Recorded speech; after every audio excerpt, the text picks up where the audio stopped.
Hello and welcome to another episode of MOPO, where we discuss matters of personal opinion. It's all MOPO. Today we're going to be talking about Gotham, episode 9 of season 3. And we have a continuation of where we left off in episode 8. Gordon goes up to Simon, the evil doctor face grabber, and he's like, "Who killed you?" Barnes. And so immediately dies after. Yeah, he immediately dies. So we actually start this episode off with Gordon. He's kind of like asking around on the down low about Barnes, like, "Oh, hey everybody, what's going on? Yeah, we gotta find this killer and yada yada. Hey, did you see Barnes last night?" Like Barnes isn't gonna find out. No, nothing's wrong. Don't say anything, Daddy. Yeah, but don't say anything. I can't talk about it, but did you see Barnes anywhere? So he's kind of asking around left and right, and then he goes up to Bullock, and he's like, "Oh, Barnes? Really? The guy who would give himself a speeding ticket? Give himself a speeding ticket?" Mm-hmm. And, it's kind of anecdotal, but then next thing we know, the very next scene, we got the Law, Killer Commish, Barnes, Cap'n. And Capitan. Yeah, man, he was hangman at this one. He got like 3 dudes lined up, A murderer, a drug dealer or drugs, and then a sex trafficker. Right. And he's like, even though we didn't have any evidence, and you just stared back mocking us. It's like, I know y'all guilty. Well, I've been keeping tabs on y'all, and I'm just waiting until we have proof. But some things have changed around here. I'm like, how did he manage to round these guys up? Did he play the old, "Good, come on guys, get in the back of the car, take you to the station"? He rolls. This is Killer Commish. Yeah, but he got strong-armed them individually. It wasn't like all 3 of them were hanging out. Like, "Oh, who'd you rape today?" Yeah, not all 3 of them hanging out, but you think he strong-armed each one of them into the back of his trunk, mm-hmm. and then rolled them off. Still no clue where Toad is. Right, we got some Toad. He thinks Killer Commish let him go. I say Killer Commish got his name for a reason. Right. So I don't think Toad is alive. I think they were just like, maybe they'll forget about him, and we won't ever have to speak of him again. But we'll see. We'll see what happens. Honestly, though, because the way they've been bringing back little intricate pieces of information, I wouldn't be surprised that they would just kind of throw it in there out of nowhere and be like, "Oh, we found a dead body identified as like alias Toad or something like that." Cut on his face, so it's like a bottle. But yeah, just kicks the chair out from under each of them, hangs each one of them. Justice is served. Yeah, justice is served. This dude is a nut. But we have like 2 other side stories that are going along with this. We have like the continuation of the Edward losing Isabella and Oswald trying to play the not super happy but really sad but really super happy about it. The friend, the supportive friend, whatever you need, I'll be there for you kind of deal. Even though he murdered the lady. Yeah, so with Ivy, well, one of the storylines deals with Ivy, Bruce, and Kat. And this is kind of a continuation. They've been hinting at this interaction. Well, Ivy finally, goes too far and robs the wrong dude. Or whatever, she gotta go somewhere to hide. So she chooses this opportunity to saunter her way back into Kat's life. Yeah, because we see her, she's, seducing this guy, and she is basically like, "Show me where your riches are," and he's like, "Oh, but, you need to, let me up in the basically, first, in so many rich guy words. Yeah, and she's all like, and she's like, let's see what happens, yeah, she's or like, whatever. I mess around with plants, and I make fragrances, and I make these, potions. And lack of better words, and she makes Steve get a huff of her little perfume or whatever. And he goes, I'll do whatever you tell me to. Yeah, I guess it's not necessarily a love thing, just more like a mind control. You're going to do what I say kind of deal. And even though he's going to do what she's going to say, she still smashes him over the head with a damn plant canister or whatever. Yeah, right. I guess, it only lasts for so long. But it's interesting, though, right? Because she goes in, she nabs a few things. This real crazy green emerald necklace, which actually I would have grabbed that, too, because it looked really nice. Expensive. And he's awake. I don't know. He took that Johnny like a champ and got both the potion and the vase to the head. Apparently those things were not that strong. But yeah, so he's like, give it back, I'll find you. And she all knees him in the nuts, and he can't even get up and chase her, and she runs away. Yeah. And that's basically when she goes and finds Kat. Yeah, she runs to her for help because she's in trouble. Kind of eat her food. Yeah, kind of like how she did before she got bigger. Yeah. Where it was she just latch on to Selena, and now that she's had a little bit of independence, we see that she still really has no clue what she's doing, and she's still really this child. Right. In almost what was it? This Tom Hanks and Fred Savage big situation. Right. Absolutely. Kind of just taking advantage of the benefits. So they kind of reconnect. She knows how to play hard. Selena pulls a knife on her at first, and it's like, listen, bitch, I don't know how you got in here. Like a fish, ho. And Ivy just kind of strolls up and goes, whatever, ha ha ha ha, I can't believe you don't recognize me. Where's all your food? Yeah, let me get some food up in this bitch. And, so then Ivy asks, Selena for help. They get Bruce kind of involved, but he's kind of there with Selena at the time, so it's not really, but a far-fetched get his involvement.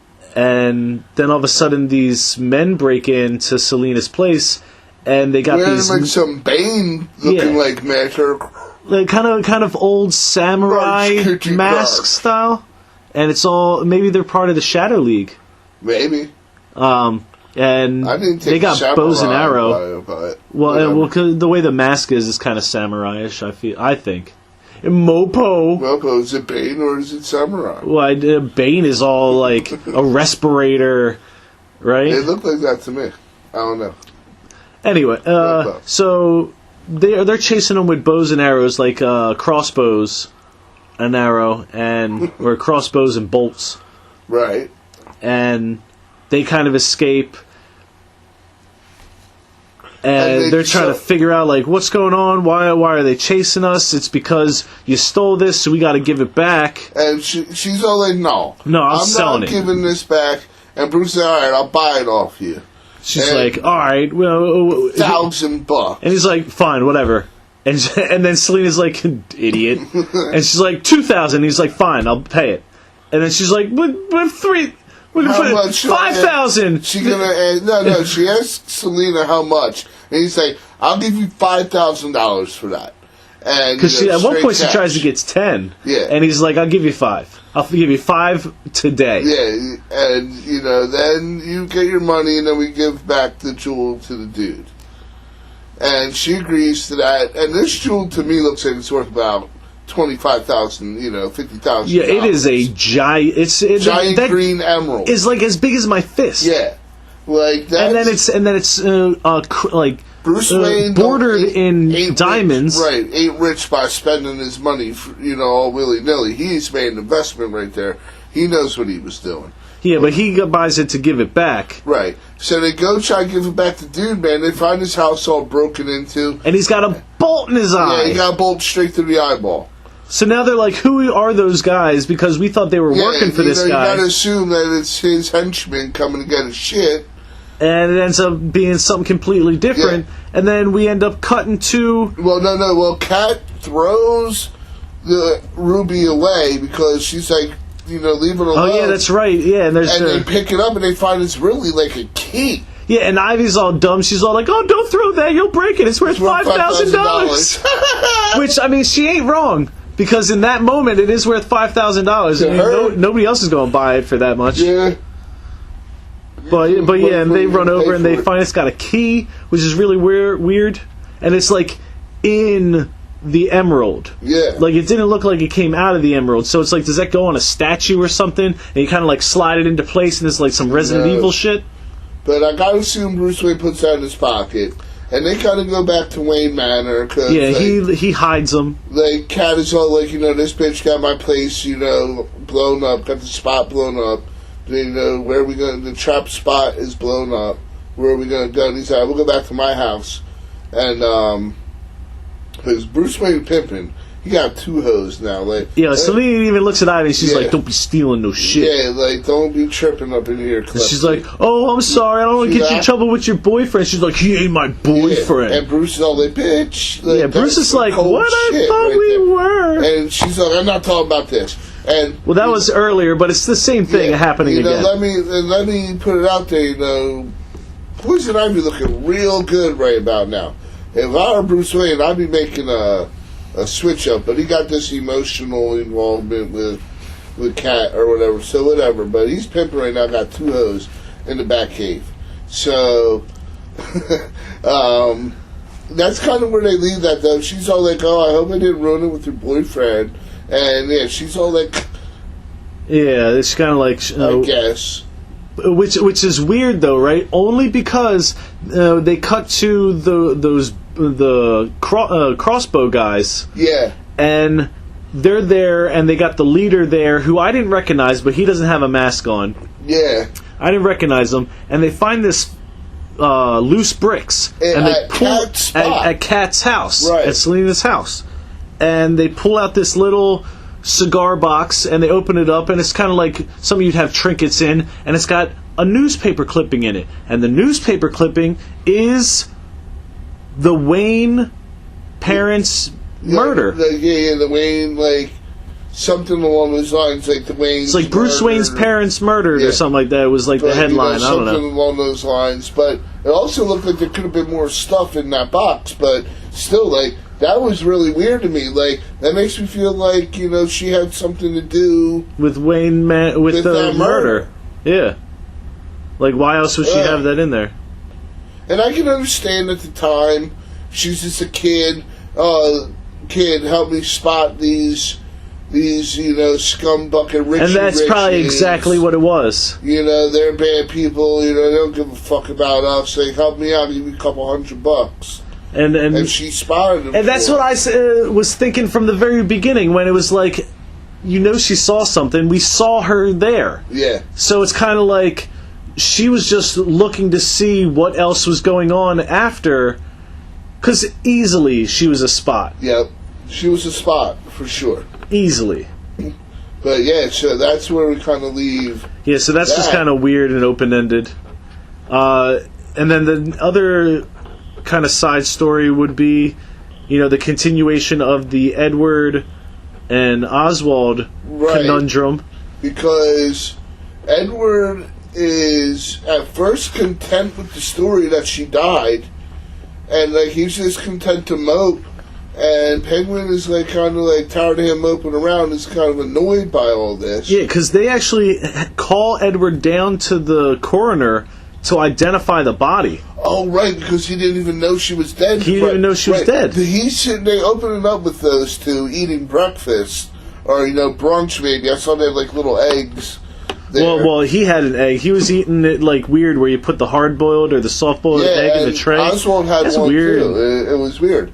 I never ate eggs like that. I never ate eggs like that either. Whatever. I saw a weird cartoon that involved something like that. You can tell, Nigma's like, checking his watch. And, yeah, like, where's that phone call at? He's expecting his phone call from his girl, and he gets a phone call about his girl. Well, it's not even that. It's, hey, can you come down to the precinct? Because you hear him saying, what for? Why? And he's like, at first I thought he was concerned, like, do you think they thought I did something? But no, he's like, yo, do you think something bad happened? And, Oswald's like, why would something bad happen? You silly goose, you. Right. And then he goes down there. She's still all crinkled out, obviously, and, Yeah. You know, he's like devastated. And Oswald's there, you know, playing the friend, you know, even though he killed that chick, like, yo, you know, anything you need, and like, yeah, and he kind of cries on his shoulder, and he does the smiling like, behind his back while he hugs. Yeah, Penguin is like elated. This is all he wants. He wants Edward to, be, you know, want him. Yeah, all about him. So Oswald's trying to console Edward, like you said, and he gets him out of bed, but the only way Edward gets out of bed is he goes, "Oh, well, you're right. I need to move past this. I'm going to go to the accident spot of her death and say goodbye." And I'm going to say goodbye. Which anybody who knows anything about knows he's going to find out. He's going to find some kind of clues about something that happened. I honestly thought he was going to find brake fluid on the concrete. That was honestly where I thought that was going. But instead, it's a homeless blind guy that comes up and says, "Oh yeah, I heard her screaming help before the crash." Because the excuse that Penguin came up with was, oh, they think that she was asleep at the wheel. Yeah, she was asleep at the wheel. Which, another contradictory fact is she was 4 blocks from her house. Yeah, how you falling asleep 4 blocks after you take out? Like, straight up. So you know that's not going to happen. So he keeps going through, you know, bless you. Yeah. He goes to the precinct and he looks at the car and he finds out the brake lines were cut, and then he's like, okay, why wouldn't they report this? Because they were paid off. Who has the money and the power to pay off the police like this? And he's like, I know. And he walks off and you're like, oh, he's going to get Oswald. This is done deal. Boom. Edward confronts Oswald, and we're like, here it is. And I think he was 50-50, and he thought Oswald was part of it. But then when Oswald's like, oh, look, I put you in my painting. See you? You're in my painting. It almost like threw him off, and then he's like, no, this man loves me. So why would he do that? You know what, though? I don't think he did. At first I thought he did, but I don't think he thought Penguin had anything to do with it. Really? Yeah. Not even an inkling. Because he said Butchie, and you know him and Butchie wouldn't be working together. Well, yeah. Like, that would have to, you know, insinuate that they were working together to fuck him over, and I don't think he thinks the Penguin feels that way. And really, Penguin doesn't feel that way. He just, you know, he did something very drastic, and when he, you know, more to benefit himself. But I think he really did feel like he's helping out Edward. You know, to not murder that lady. But you know what, also, he probably didn't think about that at all. Yeah, I think you're giving too much credit here. But yeah, so basically he calls out Butch. And, right. And, you know, Penguin's nervous at first, and then the second he says Butch, he's like, you know, you're probably right. Why would it be anybody else? Yeah, why even have any other thoughts on this? So, I mean, that's kind of where we leave that. So, it's going to be interesting to, you know, and he claims it's to get back at him for outing him as the leader of the Red Hood gang. Yeah. So, that's the evidence that Edward's hanging on to.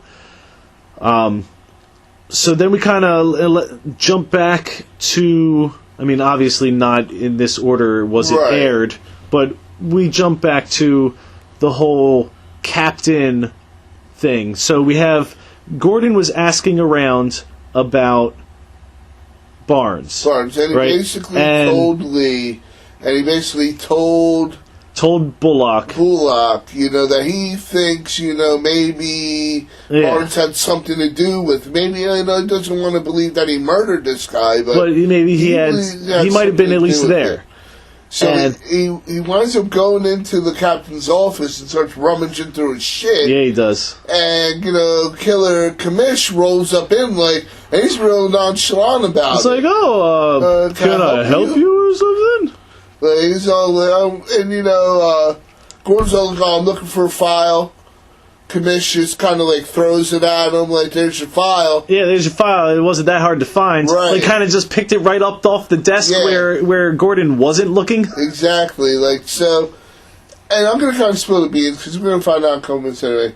Killer Kamish knows the whole time that Gordon it knows that he was there at least. Yeah, that he was there at least, yeah. And it's funny because the captain is basically like, hey, Gordon, I got a lead on the murderer, blah, blah, blah. It's this guy, Sugar. Let's go take a ride down. And they get into the car, and because the commish... He plays it off like, oh, that doctor had mob ties, and they found out he got popped, and they kind of hired the Sugar Bear guy or whatever. And he's the only one who'd be able to out any of these guys. And so, because they all got their identities changed. So we're going to go get the Sugar dude. So he does sell it up. He said, why don't you ride with the old man? And, me and the scientists here, Immediately, I'm like, he's going to training day his ass. Oh my goodness, yeah, because... Don't smoke the pipe. It's pretty much it. He's like, yeah, let's go find the CI, which is, Sugar. And it's funny because he goes into the trunk of the car to grab a shotgun and he brings it up front.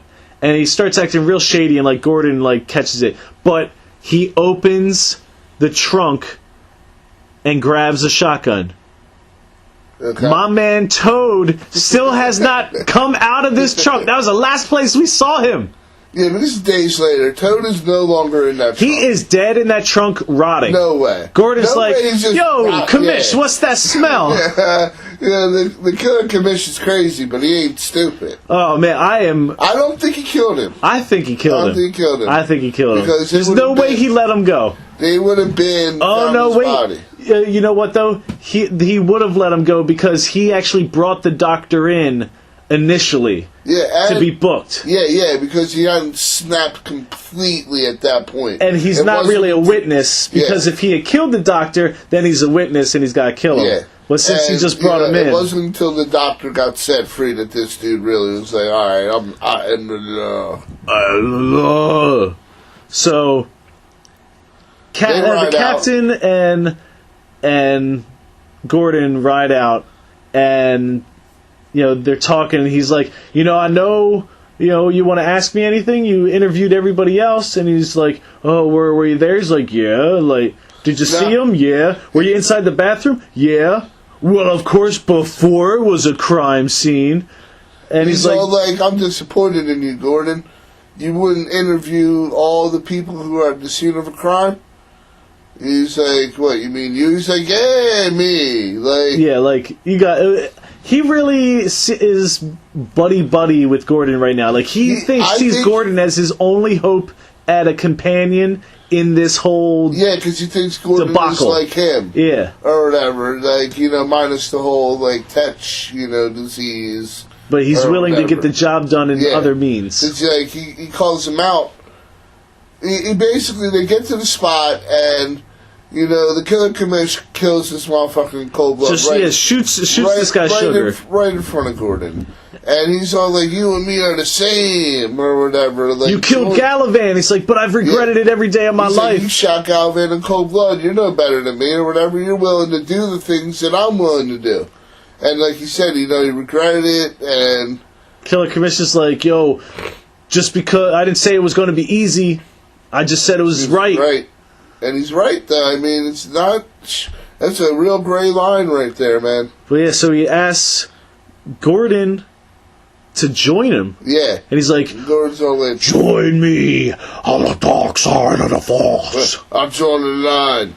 Which side are you on? I am your captain. No! You'll never captain me! And, Gordon gets up in his face, staring the shotgun down like... Yeah. He's going to get shot in the chest. I'm waiting for it to happen, and then this, whole show be done and over with, or whatever. But the captain's also like, oh, I'll just kill you, and they'll believe me. They'll believe whatever I say. And then that's when kind of Bullock and a whole squad of police pull up, and they're like, Captain, we know it was you the whole time. We got a ME report that you're diseased by Tetch's blood. So it's, come in and we'll help you. Gordon kind of uses that as a way to ambush the Killer Commish.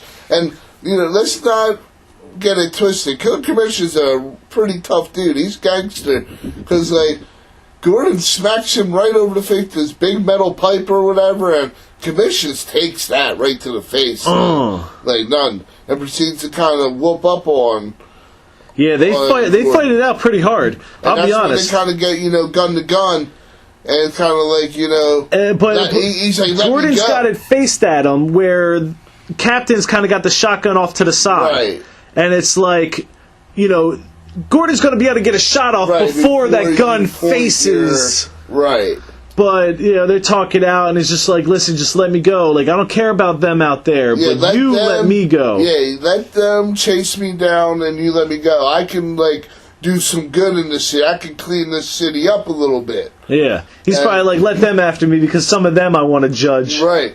And, they're not going to be able to get me, or whatever, so, you let me go. And Gordon, he stands his ground. He don't let him go. And they kind of, do the draw kind of deal, and Gordon shoots him in the shoulder and keeps him from shooting him. Yeah, it was a good shot, too. And they kind of take the, Commission's monkey ass in, and, I kind of like at the end how he's just kind of screaming, guilty. Guilty. This is not the last we're going to see of him. Well, I mean... Who knows? It could be the very last time we see of him, honestly. Well, you think he's going to die in custody? No, he's just going to disappear from the show. You're just never going to hear about him again. We're going to see him in the later episode. Yeah, maybe. Batman actually becomes Batman. Maybe, or you might see him the next time Arkham gets bailed out. A great dream for this show that lasts 30 years. And he just eventually evolves into a Batman show. That would be awesome. Actually see the actual progression of it getting really dark and dreary, and actually have them be the supervillains that they become. That would be interesting, but that would be so much dedication. You'd have to get actors to sign on for that. It's a dream. But before we end, we have Gordon sits down and thanks Lee. Even though they've been having that kind of turmoil between each other, he's like, "Listen, thanks for lying." Love each other. Yeah, but they're being adults about it. But I don't think they care about each other. I don't think they necessarily love each other. I don't think this friendship is going to last. I think they're going to wind up hooking up again. Maybe I don't know, but he thanks Lee for lying because Bullock basically had to convince her to forge documents, so that she could get a warrant to get the squad all up in a roar and whatnot. And after they got him into custody, Gordon and Bullock are standing outside the captain's office, and it's all lights are turned off and everything. It's all empty, and they're just like, "Yo, I think this office is cursed." Because the captain before them, the commissioner or whatever, remember? Because the commish was like, "I'm not going to be the commissioner. I'm just going to stay the captain," right? Yeah. Because the last commissioner, didn't he get killed? Or he was just corrupt, or I don't know. I think he just wanted to be the captain because he could do better to clean up the GCPD. That's the law. But yeah, and then at Dave Roach 83 said, we end with Barnes and Arkham, and it does kind of a long kind of you're going up the side of the building, and then you're on the roof, and then you're going through all the ventilation, and the entire time you just hear screaming, guilty, louder and louder and louder until you finally get to his cell. Yeah. And he's just rocking back and forth. It makes you feel like it's in his head, but then it actually shows you that it's him screaming. So he really is a nut. No. Yeah, he's off the deep end. But he no longer has all the crazy veins. Yeah, I noticed that in the last episode when he was fighting with Gordon. It's just him now. Yeah. He's no longer an infection, or the infection has already run its course. And that's just him now. Yeah, so that was interesting. But it's not like he's able to hide, though, because he's clearly insane. Yeah. So it doesn't really help him. But tell us what you think about the episode. Yeah, where do you think is the next thing we're going to hear about the law? Is that even what we're going with, or is it the judge? The judge? Yeah. Killer Commish. Killer Commish, if you're look out for the comic coming soon, where we branch off and make an alternate timeline where Gordon actually does stand down. He lets him go, and Killer Kamish goes off from Gotham and like takes out petty criminals. Oh, okay, check it out, right? So, you know how we were talking about how different characters come about into their own? Alright, so Miss Kringle's death did not set Edward into the Riddler, right? Okay. Isabella's death did not set him into the Riddler, right? Because he's still just himself. Right, he's not driven insane. Right, he's going to go after Butch. He's either going to succeed, or he's going to fail. But then, either way, I think whether he succeeds or fails, he's going to find out that Oswald was actually part of it. And then when he sees how entangled everything was, and how he didn't see it, and how it was a puzzle that was right before his eyes, and that it was the riddle that he could have solved. I think that might be what sets him off the edge, like the Oswald's involvement. Maybe. No, that's a hypothesis. It's a MOPO. That's MOPO. It's a MOPO hypothesis. But like, share, subscribe. Please, share your MOPO. Let us know what you think. And thanks for listening. And check us out next time.